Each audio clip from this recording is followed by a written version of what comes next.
bago pa nagkaroon ng malinaw na hangganan ng liwanag at dilim. May isang digmaang yumanig sa langit at lupa. Sa isang panig, ang tagapagtanggol ng sangkatauhan, si Spentimaniac, kasama ang mga Diyos ng liwanag. Sa kabilang panig naman, ang hari ng kasamaan, si Angry Maniac, pinuno ng mga Diyos ng pagkabulok at kasinungalingan. Ito ang digmaang tinawag na Gumaization, ang walang hanggang banggaan ng kabutihan at kasamaan. Ngunit sa gitna ng digmaang iyon, may dumating na nilalang na hindi kabilang sa alinmang panig. Isang halimaw na kayang lumunin maging ang langit at lupa, si Azay-Dhaka. Sa unang pagkakataon sa kanilang pag-iral, napilitan ng liwanag at kadiliman na gawin ang imposible.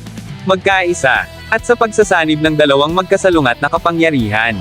Isinilang ang isang presensyang lampas sa kabutihan at kasamaan. Isang Diyos na higit pa sa lahat ng Diyos. Ang kanyang pangalan, Ahura Mazda. Ngunit may isang bagay na hindi inaasahan ng sinuman. Dahil matapos ipanganak ang Diyos na iyon, ang unang mga naging biktima ng kanyang kapangyarihan ay ang mismong mga Diyos na kanyang mga kaibigan. Kaya ang tanong, bakit niya ginawa iyon? Ito ang tatalakayin ko ngayon, kaya kung handa ka na, Teren, at simulan na natin. What's up mga Cooks, Manga Moto nagbabalik. Record of Ragnarok spin-off, Apocalypse of the Gods Kabanata 21. Transcendence.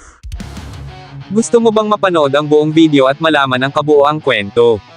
I-click mo na ang link ng full video sa comment section. Salamat!